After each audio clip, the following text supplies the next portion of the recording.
Church family, I hope each and every one of you have been well and that we're continuing to persevere. For those of you who fall off the Bible train, I fell off for a while in my travels. I want to encourage you, no matter how much you fall behind, when you do get back into the text, start with the current day's reading. Hypothetically, say you're behind 30 chapters, but you start today with the actual reading. Even if you only went back and read 1 or 2, 3, or 4 or 5 chapters, say once every 8 days from the ones you missed, you will easily catch up on the back readings. The key is to stay focused on the current day's reading. So today we are in the book of Samuel. We are in one of the most pivotal books of the Old Testament that will take us out of the era of Judges and bring us into the time of the kings of Israel. Some of the most well-known names in biblical history. Their lives and their stories will unfold in the upcoming chapters of the text. Today we are on day number 99. And yesterday was day number 98. We're going to look today at 1 Samuel chapter 1 all the way through chapter 8. In beginning the story of Samuel, we see a powerful illustration of how God is able to help us even in the most worst of circumstances. In looking at the life of Hannah, we see that there are times in life where sadness, where depression, where adversities, where enemies and haters actually have a role in the outworking of God's plan for our life. God purposely subjected Hannah to years of pain and conflict to bring her to a place of surrender where she would offer up her firstborn son, Samuel, to be with the Lord for the entirety of his life. This sacrifice was years in the making. Imagine being subjected to what she was subjected to. So much of what unfolded during those years, it was unforeseeable and unimaginable what God was working. And yet when he accomplished his purpose, such a powerful verse, 1 Samuel chapter 2, verse 1, she says, I can now smile at my enemies. The same enemies that filled me with anxiety, sadness, and depression made my life miserable. Because of the blessing of God upon my life, I can just look at them and I can smile now. What a powerful story. What a powerful text. We see the story of Eli and unfortunately his 2 sons make an absolute mockery of God's sacrificial system and turn it into something that was entirely self-serving. And so God is ultimately going to wipe out the entire priestly line that was descendants from Eli and his sons. And he did so in a devastating fashion. It really illustrates what happened when people place their power or their faith in the power they think will come from religious objects. They call for the ark of God into the battle against the Philistines. And not only does it save them, but it leads to one of the greatest military slaughters that they had encountered up until that point. And the ark of God ends up being taken. All of these things begin to lay the groundwork for discontentment, for fear, and ultimately a decision that would change the course of the nation's history forever, which would be the decision to want a king to rule and to reign over them. What exciting chapters, family. Let's dig into this. We're going from 1 Samuel chapter 1 all the way to chapter 8. Let's do it. The first book of Samuel. Now there was a certain man of Ramathaim Zophim, of the mountains of Ephraim, and his name was Elkanah, the son of Jeroham, the son of Elihu, the son of Tohu, the son of Zuph, an Ephraimite. And he had 2 wives. The name of one was Hannah, and the name of the other Peninnah. Peninnah had children, but Hannah had no children. This man went up from his city yearly to worship and sacrifice to the Lord of hosts in Shiloh. Also the 2 sons of Eli, Hophni and Phinehas, the priests of the Lord, were there. And whenever the time came for Elkanah to make an offering, he would give portions to Peninnah his wife, and to all her sons and daughters. But to Hannah he would give a double portion, for he loved Hannah, although the Lord had closed her womb. And her rival also provoked her severely to make her miserable, because the Lord had closed her womb. So it was, year by year, when she went up to the house of the Lord, that she provoked her. Therefore she wept and did not eat. Then Elkanah her husband said to her, Hannah, why do you weep? Why do you not eat? And why is your heart grieved? Am I not better to you than 10 sons? So Hannah arose after they had finished eating and drinking in Shiloh. Now Eli the priest was sitting on the seat by the doorpost of the tabernacle of the Lord. And she was in bitterness of soul, and prayed to the Lord, and wept in anguish. Then she made a vow, and said, O Lord of hosts, if you will indeed look on the affliction of your maidservant, and remember me, and not forget your maidservant, but will give your maidservant a male child, then I will give him to the Lord all the days of his life, and no razor shall come upon his head. And it happened, as she continued praying before the Lord, that Eli watched her mouth. Now Hannah spoke in her heart, only her lips moved, but her voice was not heard. Therefore Eli thought she was drunk. So Eli said to her, How long will you be drunk? Put your wine away from you. But Hannah answered and said, No, my lord, I am a woman of sorrowful spirit. I have drunk neither wine nor intoxicating drink, but have poured out my soul before the Lord. Do not consider your maidservant a wicked woman, for out of the abundance of my complaint and grief I have spoken until now. Then Eli answered and said, Go in peace, and the God of Israel grant your petition which you have asked of him. And she said, Let your maidservant find favor in your sight. So the woman went her way and ate, and her face was no longer sad.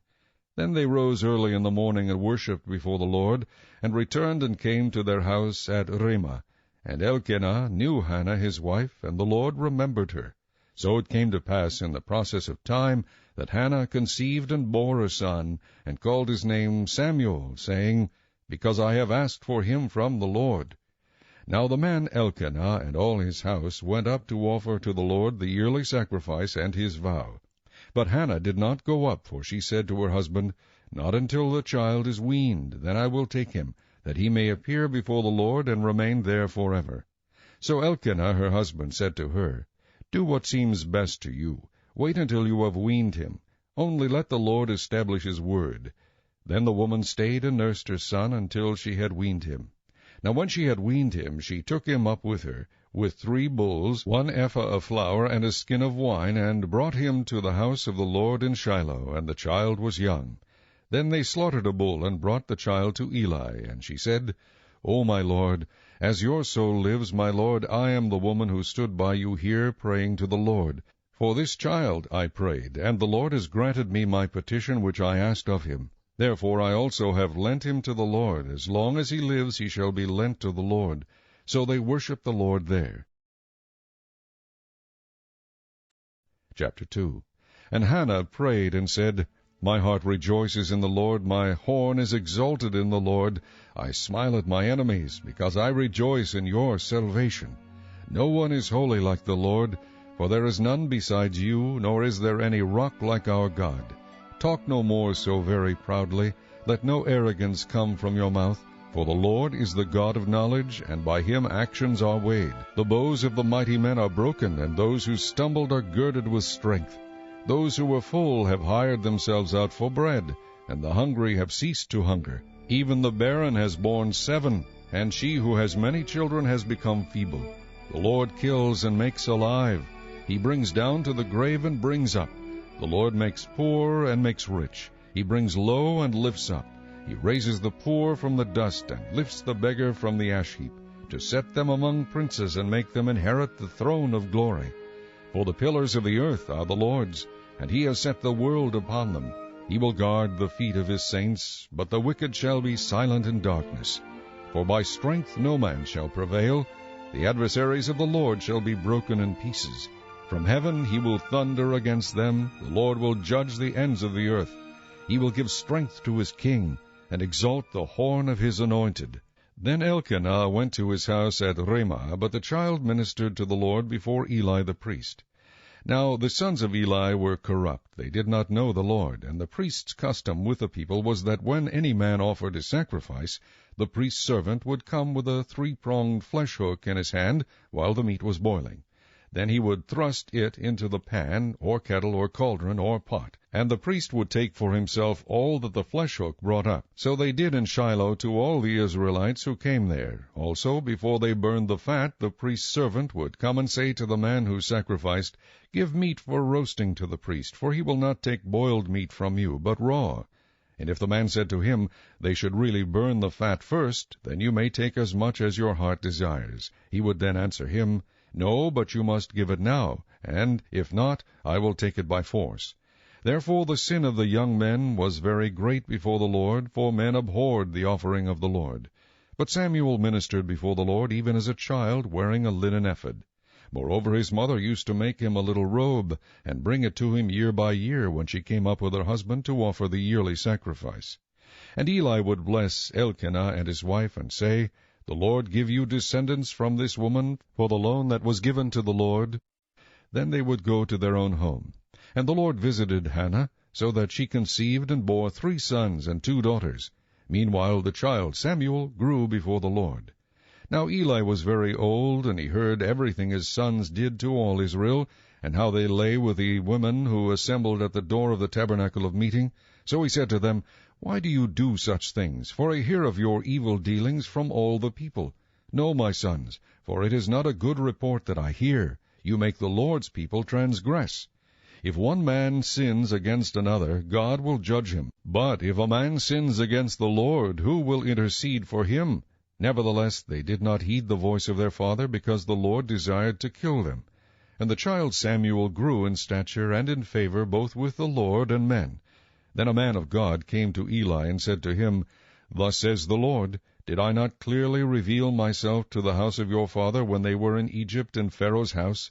Did I not choose him out of all the tribes of Israel to be my priest, to offer upon my altar, to burn incense, and to wear an ephod before me? And did I not give to the house of your father all the offerings of the children of Israel made by fire?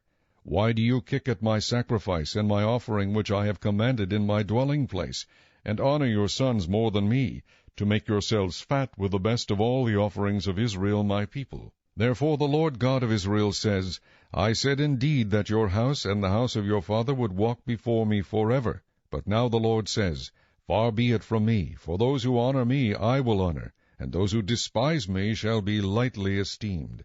Behold, the days are coming that I will cut off your arm and the arm of your father's house, so that there will not be an old man in your house.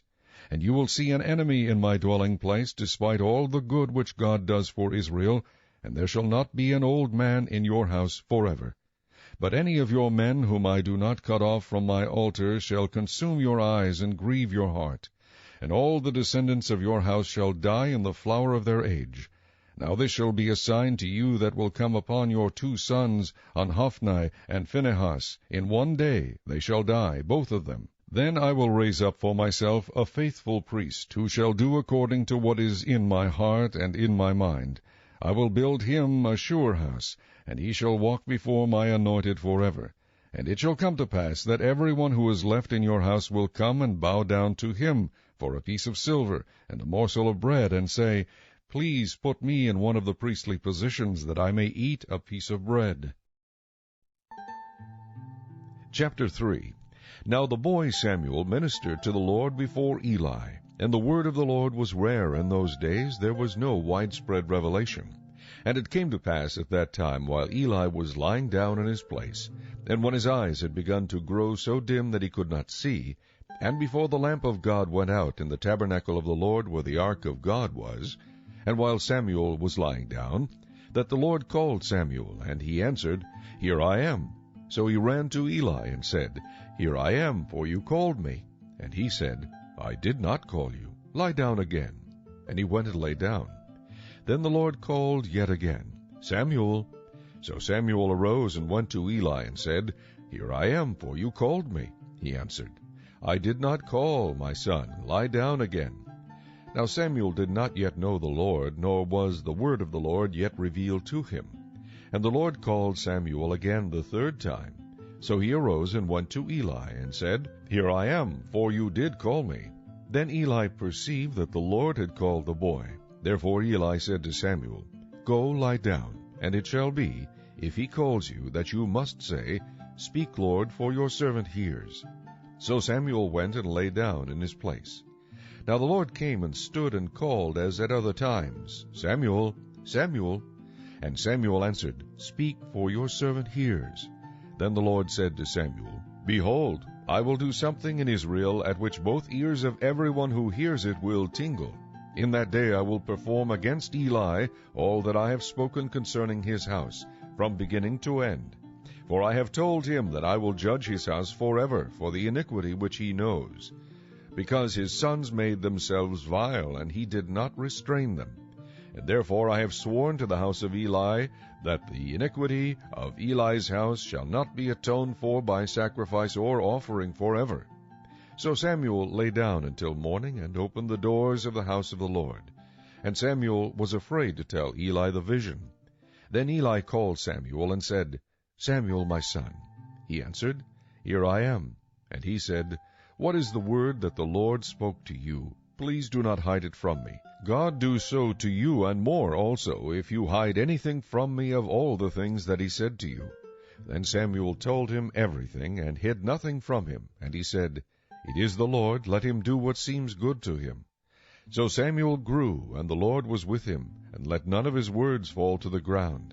And all Israel from Dan to Beersheba knew that Samuel had been established as a prophet of the Lord. Then the Lord appeared again in Shiloh, for the Lord revealed himself to Samuel in Shiloh by the word of the Lord. Chapter 4. And the word of Samuel came to all Israel. Now Israel went out to battle against the Philistines, and encamped beside Ebenezer, and the Philistines encamped in Aphek. Then the Philistines put themselves in battle array against Israel. And when they joined battle, Israel was defeated by the Philistines, who killed about 4,000 men of the army in the field. And when the people had come into the camp, the elders of Israel said, Why has the Lord defeated us today before the Philistines? Let us bring the ark of the covenant of the Lord from Shiloh to us, that when it comes among us it may save us from the hand of our enemies. So the people sent to Shiloh, that they might bring from there the ark of the covenant of the Lord of hosts, who dwells between the cherubim. And the two sons of Eli, Hophni and Phinehas, were there with the ark of the covenant of God. And when the ark of the covenant of the Lord came into the camp, all Israel shouted so loudly that the earth shook. Now when the Philistines heard the noise of the shout, they said, What does the sound of this great shout in the camp of the Hebrews mean? Then they understood that the ark of the Lord had come into the camp. So the Philistines were afraid, for they said, God has come into the camp. And they said, Woe to us, for such a thing has never happened before. Woe to us! Who will deliver us from the hand of these mighty gods? These are the gods who struck the Egyptians with all the plagues in the wilderness. Be strong and conduct yourselves like men, you Philistines, that you do not become servants of the Hebrews, as they have been to you. Conduct yourselves like men and fight. So the Philistines fought, and Israel was defeated, and every man fled to his tent. There was a very great slaughter, and there fell of Israel 30,000 foot soldiers. Also the ark of God was captured, and the two sons of Eli, Hophni and Phinehas, died. Then a man of Benjamin ran from the battle line the same day, and came to Shiloh with his clothes torn and dirt on his head. Now when he came, there was Eli sitting on a seat by the wayside watching, for his heart trembled for the ark of God. And when the man came into the city and told it, all this city cried out. When Eli heard the noise of the outcry, he said, What does the sound of this tumult mean? And the man came quickly and told Eli. Eli was 98 years old, and his eyes were so dim that he could not see. Then the man said to Eli, I am he who came from the battle, and I fled today from the battle line. And he said, What happened, my son?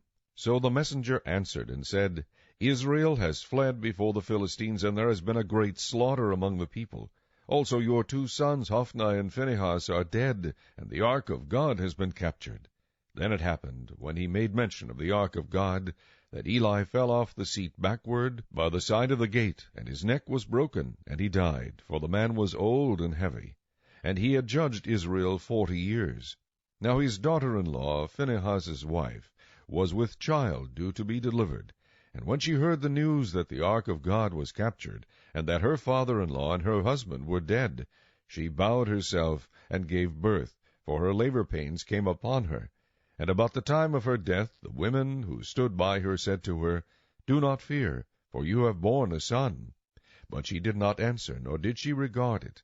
Then she named the child Ichabod, saying, The glory has departed from Israel, because the ark of God has been captured, and because of her father-in-law and her husband. And she said, The glory has departed from Israel, for the ark of God has been captured. Chapter 5. Then the Philistines took the ark of God, and brought it from Ebenezer to Ashdod. When the Philistines took the ark of God, they brought it into the house of Dagon, and set it by Dagon. And when the people of Ashdod arose early in the morning, there was Dagon fallen on its face to the earth before the ark of the Lord. So they took Dagon, and set it in its place again. And when they arose early the next morning, there was Dagon fallen on its face to the ground before the ark of the Lord. The head of Dagon and both the palms of its hands were broken off on the threshold. Only Dagon's torso was left of it. Therefore neither the priests of Dagon nor any who come into Dagon's house tread on the threshold of Dagon in Ashdod to this day. But the hand of the Lord was heavy on the people of Ashdod, and he ravaged them and struck them with tumors, both Ashdod and its territory. And when the men of Ashdod saw how it was, they said, The ark of the God of Israel must not remain with us, for his hand is harsh toward us, and Dagon our God. Therefore they sent and gathered to themselves all the lords of the Philistines, and said, What shall we do with the ark of the God of Israel? And they answered, Let the ark of the God of Israel be carried away to Gath. So they carried the ark of the God of Israel away. So it was, after they had carried it away, that the hand of the Lord was against the city with a very great destruction. And he struck the men of the city, both small and great, and tumors broke out on them. Therefore they sent the ark of God to Ekron.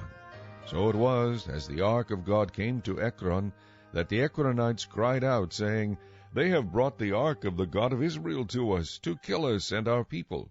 So they sent and gathered together all the lords of the Philistines, and said, Send away the ark of the God of Israel, and let it go back to its own place, so that it does not kill us and our people. For there was a deadly destruction throughout all the city. The hand of God was very heavy there. And the men who did not die were stricken with the tumors, and the cry of the city went up to heaven. Chapter 6. Now the ark of the Lord was in the country of the Philistines 7 months. And the Philistines called for the priests and the diviners, saying, What shall we do with the ark of the Lord? Tell us how we should send it to its place.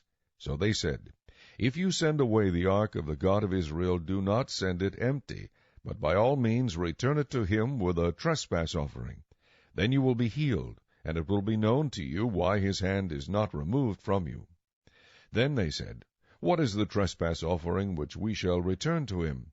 They answered, 5 golden tumors and 5 golden rats, according to the number of the lords of the Philistines.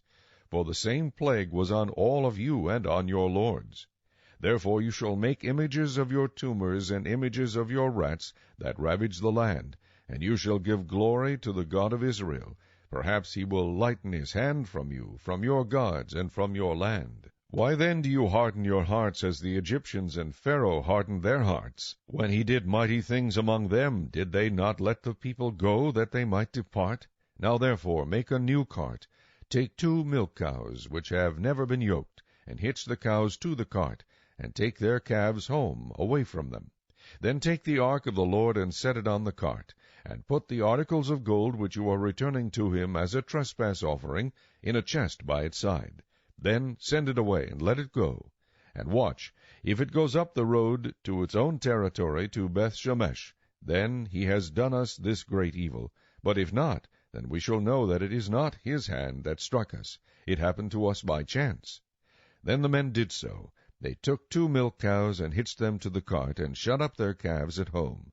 And they set the ark of the Lord on the cart, and the chest with the gold rats and the images of their tumors. Then the cows headed straight for the road to Beth Shemesh, and went along the highway, lowing as they went, and did not turn aside to the right hand or the left. And the lords of the Philistines went after them to the border of Beth Shemesh. Now the people of Beth Shemesh were reaping their wheat harvest in the valley, and they lifted their eyes and saw the ark, and rejoiced to see it. Then the cart came into the field of Joshua of Beth Shemesh, and stood there. The large stone was there. So they split the wood of the cart, and offered the cows as a burnt offering to the Lord. The Levites took down the ark of the Lord, and the chest that was with it, in which were the articles of gold, and put them on the large stone. Then the men of Beth Shemesh offered burnt offerings, and made sacrifices the same day to the Lord. So when the 5 lords of the Philistines had seen it, they returned to Ekron the same day.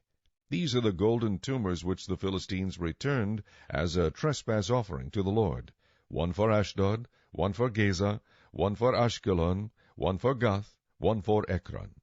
And the golden rats, according to the number of all the cities of the Philistines belonging to the 5 lords, both fortified cities and country villages, even as far as the large stone of Abel, on which they set the ark of the Lord, which stone remains to this day in the field of Joshua of Beth Shemesh. Then he struck the men of Beth Shemesh, because they had looked into the ark of the Lord. He struck 50,070 men of the people. And the people lamented, because the Lord had struck the people with a great slaughter. And the men of Beth Shemesh said, Who is able to stand before this holy Lord God, and to whom shall it go up from us? So they sent messengers to the inhabitants of Kirjath-jearim, saying, The Philistines have brought back the ark of the Lord. Come down, and take it up with you. Chapter 7.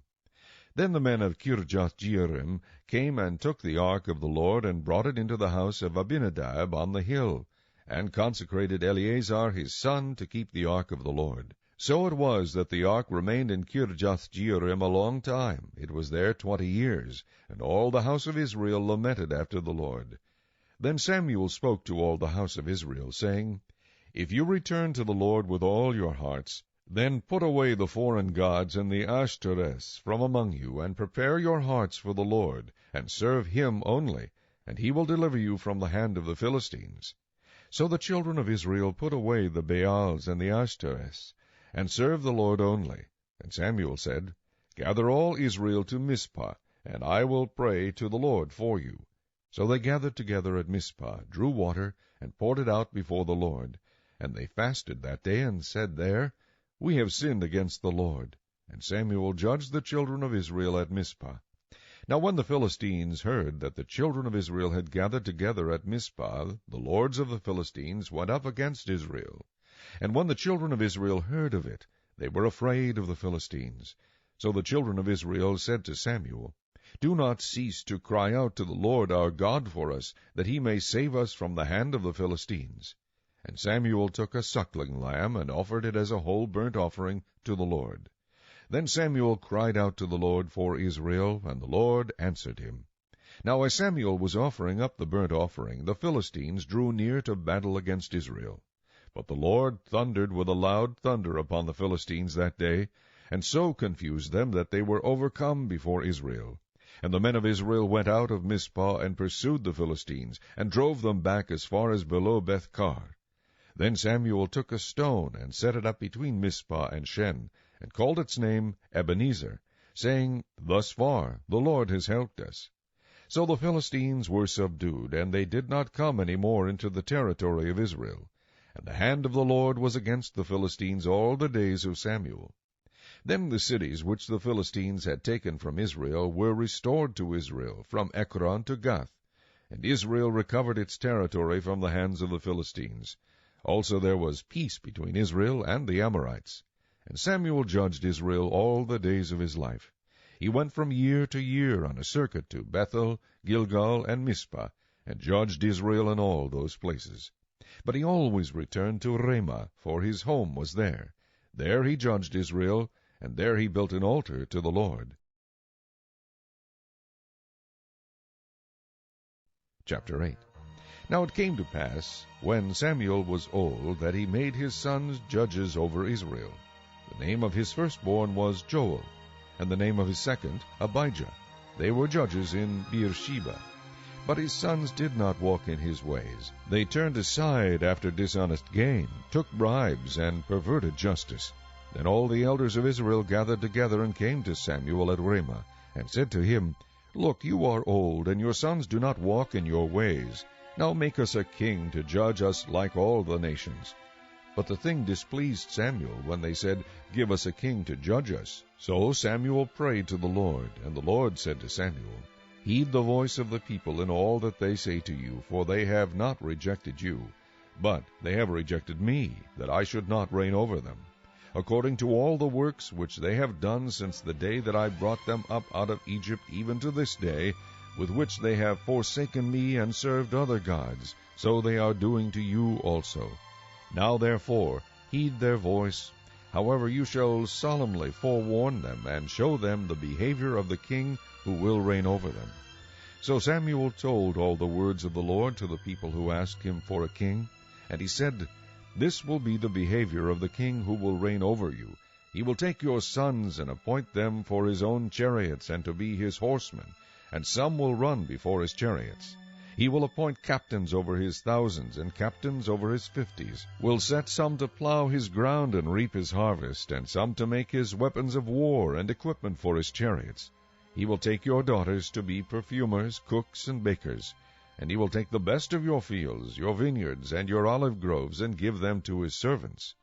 He will take 1/10 of your grain and your vintage, and give it to his officers and servants. And he will take your male servants, your female servants, your finest young men, and your donkeys, and put them to his work. He will take 1/10 of your sheep, and you will be his servants. And you will cry out in that day because of your king, whom you have chosen for yourselves, and the Lord will not hear you in that day. Nevertheless, the people refused to obey the voice of Samuel, and they said, No, but we will have a king over us, that we also may be like all the nations, and that our king may judge us and go out before us and fight our battles. And Samuel heard all the words of the people, and he repeated them in the hearing of the Lord. So the Lord said to Samuel, Heed their voice, and make them a king. And Samuel said to the men of Israel, Every man go to his city.